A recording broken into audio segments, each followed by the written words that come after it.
Hola, buenas tardes chicos, ¿cómo están? Nos juntamos nuevamente para una cápsula grabada y el tema que nos corresponde ahora es un tema complicado, como lo hemos venido trabajando en las últimas clases y que tiene que ver con el contexto de la dictadura militar y la violación de los derechos humanos, ¿ya? Esto está en la lección 11 de nuestro texto de estudio y principalmente hoy día nos vamos a abocar de la página 217 hasta eh, la página 220 del libro. Ya, por tanto, para que ustedes lo puedan tener a mano, yo igual se los voy a proyectar en el fondo para seguir la línea temática de cómo se nos presenta el contenido, ¿cierto? Y los documentos que allí se presentan, que hay harto documento escrito, pero también hay harto documento de análisis de tabla, de números, ¿ya? Tenemos elementos cualitativos y también elementos cuantitativos en el fondo para conocer esta etapa histórica de Chile, pero también para tener una argumentación propia sobre los fenómenos que allí ocurren. Chiquillos, primero contarles que los derechos humanos se proclaman tras la Segunda Guerra Mundial a consecuencia del holocausto judío principalmente y las atrocidades que se cometieron en la Segunda Guerra Mundial. Estos derechos humanos son proclamados por la ONU, ya tienen vigencia desde 1948 en adelante y consagran derechos esenciales como el derecho a la vida, a la libre circulación, a vivir en un ambiente libre, al libre tránsito, a la libertad de expresión, a la libertad de afiliación política, a la libertad sindical, entre otras cosas, ya a la integridad física y psíquica de la persona, entre otras. Y son esos derechos esenciales, naturales del hombre, lo que se rompen conjuntamente con el rompimiento del Estado de Derecho, como lo vimos en la clase anterior, durante el periodo de la dictadura. ¿Ya? Ese tema, chiquillos, de los derechos humanos es algo que ustedes han ido trabajando en el último tiempo de manera bastante consistente. ¿Ya? Y vamos a partir primero clarificando el concepto del tema de la clase, la violación sistemática de los derechos humanos. Porque esto no es coyuntural, no es como aquellas denuncias que se pueden presentar frente al estallido social, por ejemplo, ya en el actuar de carabineros, donde hay informes de distintos organismos de defensa de los derechos humanos, dentro de ellos la misma ONU, quien apunta a ciertos hechos específicos sobre el abuso de la fuerza policial y por ende la violación a los derechos humanos. Acá se hizo de forma permanente, planificada, con organismos dedicados a dicha función, ¿cierto? De cooperación tanto de militares como de civiles, y fue múltiple, no solamente de la perspectiva de la violencia psíquica, sino que también psicológica, político-sexual, los exilios, las exoneraciones, entre otras cosas, ¿ya? Por esta permanencia en el tiempo de los 17 años de la dictadura, más que hayan existido organismos eh, que hayan tenido como principal objetivo este elemento de la violación a los derechos humanos, como vamos a ver más adelante, que es la DINA y la CNI, es que se habla de una violación sistemática a los derechos humanos. Ahora, durante todo el periodo de la dictadura militar, esta violación a los derechos humanos obviamente que no fue reconocida por quienes en ese momento tenían el mando del gobierno, que era la Junta Militar y principalmente la figura del general Augusto Pinochet. ¿Ya? El reconocimiento de los derechos humanos y los juicios están más relacionados con el retorno a la democracia y las diversas comisiones como la Comisión RETIC de Reconciliación, Verdad y Justicia, o posteriormente que dio origen al informe Balich, finalmente, y al informe RETIC, y también la Comisión Balich, ya donde hablaba de las personas que habían sido torturadas durante la dictadura. ¿Ya? Una vez que se produjo el golpe, chiquillo, inmediatamente se fueron improvisando centros de detención y de tortura, como fue el Estadio Nacional y el Estadio Chile. Ya a otras personas se les expulsó del país o fueron también exonerados por motivos políticos. La argumentación en el fondo para esta violación sistemática de los derechos humanos durante este periodo está relacionada con la doctrina de seguridad nacional, que la discutimos en otras clases, pero también con la connotación de que estábamos en una sociedad, en un estado de guerra, ya donde el enemigo mayoritario, y ahí está el argumento con el contexto de la Guerra Fría, era precisamente el comunismo. ¿Ya? Ahora, los organismos que alcanzaron mayor envergadura en la capacidad de acción y extensión en cuanto a las funciones de la violación a los derechos humanos fueron dos. Primero fue la DINA, que es la Dirección de Inteligencia Nacional, creada oficialmente en junio de 1974, que actuó como un organismo autónomo, con recursos propios, y que dependía exclusivamente de las direcciones que le podía dar la Junta Militar. Su director fue un señor, Manuel Contreras, que hoy día que fue condenado por múltiples delitos de violación a los derechos humanos. ¿Ya? De hecho, ustedes pueden ver en la cápsula introductoria que yo les dejé sobre una historia necesaria que, que es de un director chileno y que es financiada por el Consejo Nacional de Televisión, donde cuando se detallan en el fondo los juicios que se han hecho sobre esos casos, siempre aparece la figura de Manuel Contreras, ¿ya? Del señor Krasnov, y también de uno de los civiles que participó con ellos, que se le denomina el Guatón Romo, uno de los mayores torturadores que tuvo estas instituciones. ¿Ya? La DINA contó con una serie de lugares clandestinos en todo el país, donde mantenían en secreto a los prisioneros, sometiéndolos a constantes torturas. En los recintos de la DINA también fueron asesinadas y hechas desaparecer muchas personas. Esta DINA en el fondo se desintegró producto de la presión, ya en 1976-77 se creó la CNI, ya la Central Nacional de Inteligencia, de informaciones. Esta mantuvo las facultades y las prácticas represivas de su antecesora, aunque en una escala menor. Inicialmente bajo el mando de Odanier Mena, mantuvo su actividad hasta el retorno a la democracia en 1990. Obviamente, chiquillos, que para la comunidad internacional y para la realidad interna nuestra, habían sospechas de la violación a los derechos humanos más allá de las negaciones oficiales que la Junta de Gobierno emitiera frente a estos temas. Y de hecho, uno de los antecedentes más importantes es que en 1978 se dicta la ley 2191, donde se declara la amnistía a las personas que habían cometido esta violación a los derechos humanos y que incluso se mantiene vigente hasta hoy día, aunque los tribunales cada día la toman menos en consideración. ¿Ya? En esta ley, que es la que se nos presenta en el artículo 91, dice que se concede amnistía, o sea, perdón, a todas las personas que en calidad de autores, cómplices o encubridores hayan incurrido en hechos delictuosos durante la vigencia de la situación de estado de sitio, comprendida entre el 11 de septiembre de 1973 y el 10 de marzo de 1978, siempre que no se encuentren actualmente sometidas a proceso o condena. En el artículo 2 dice que amnistiase, o sea, se perdona a sí mismo a las personas que a la fecha de vigencia del presente decreto de ley se encuentren condenadas por tribunales militares con posterioridad al 11 de septiembre de 1973. ¿Ya?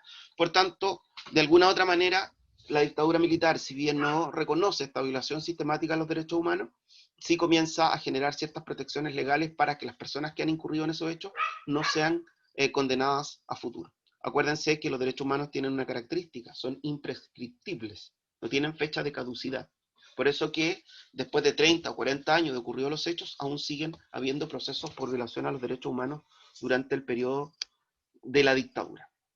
En la página 218 se nos presenta, chiquillos, un mapa que es muy interesante sobre los recintos de detención y tortura que se desarrollaron durante el país. Y ustedes pueden dar cuenta de que este mapa, los que están graficados en puntito rojo, son centros de detención y estuvieron presentes en gran número a lo largo de todo el territorio. Por eso, además, se habla de esta sistematización de la violación a los derechos humanos. Acá el libro también nos pretende, en el fondo, ayudar en el pensamiento crítico, porque nos permite, en el fondo, que reflexionemos sobre la presencia de estos centros de detención y tortura, ya a través de dos preguntas. Primero, explica el alcance territorial que tuvo la represión ejercida durante la dictadura y en qué zona se concentró. De hecho, aquí se nos marca un poco el tema, que es la zona entre Valparaíso y Concepción, la zona central, la zona más poblada de Chile.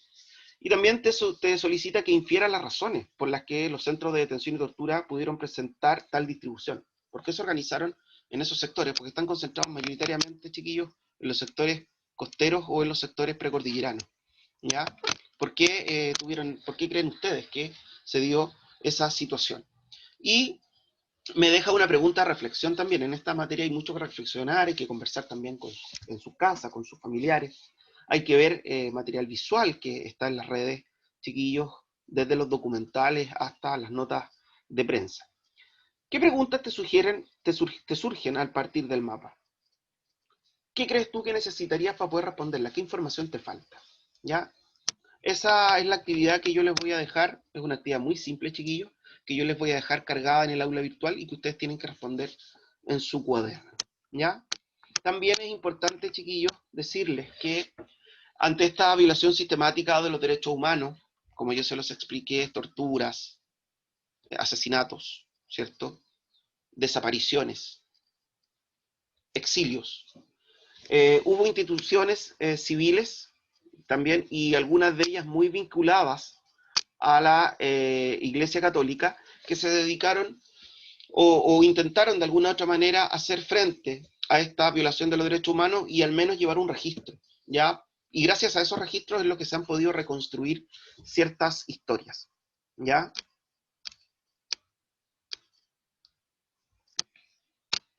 El desamparo en que las instituciones del Estado dejaron a las víctimas de la represión impulsó el surgimiento de organizaciones autónomas que asumieron la defensa de los derechos humanos. Entre ellas tuvieron participación destacada los familiares de las víctimas directas de la represión y distintas iglesias, especialmente la Iglesia Católica. Por ejemplo, tenemos la organización de los familiares de las víctimas. Desde 1973, los familiares de las víctimas de la represión comenzaron a organizarse para presionar a las autoridades, denunciar los atropellos a los derechos humanos y realizar campañas nacionales e internacionales para saber la verdad y obtener la justicia. Se organizaron formalmente en la agrupación de familiares de detenidos desaparecidos en 1975 y en la agrupación de familiares de ejecutados políticos en 1976. Ambas organizaciones tienen vigencia hasta la actualidad. Organizaciones civiles. Algunos sectores de la sociedad civil también crearon organizaciones de defensa de los derechos humanos y auxilio para las víctimas de la represión y sus familias. El Comité de Promoción y Defensa de los Derechos del Pueblo fue fundado en 1980 para prestar asistencia a las víctimas y a los familiares de las víctimas de violación a los derechos humanos y luchar contra la impunidad de los responsables. Sobre estos hechos, tareas que desempeña hasta la actualidad.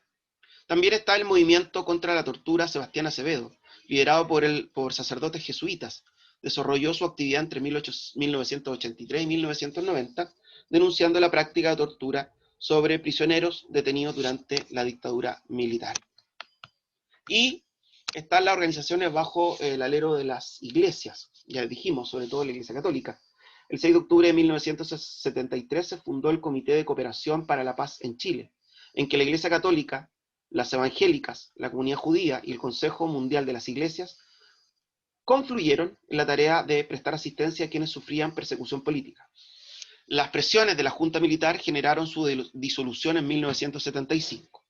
Un año después, en su reemplazo, el cardenal Raúl Silva Enríquez creó la Vicaría de la Solidaridad, que se transformó en un ícono de la defensa de los derechos humanos. En 1992 dio paso a la fundación de documentos y archivos de la Vicaría de la Solidaridad, encargada de resguardar la documentación del trabajo realizado por esta institución y su antecesora. Chiquillo, hay un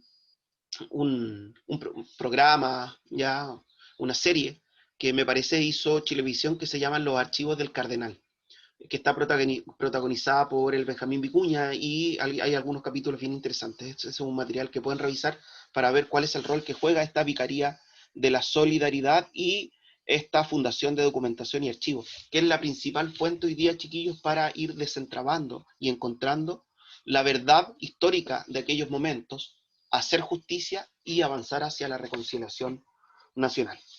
También en 1975 Las iglesias evangélicas, lideradas por el obispo luterano Helmut Franz, crearon la Fundación de Ayuda Social de las Iglesias Cristianas.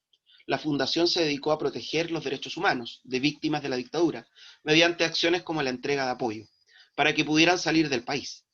Actualmente, la institución centra su trabajo en la conservación de su patrimonio documental y en el apoyo a migrantes en situación de vulnerabilidad.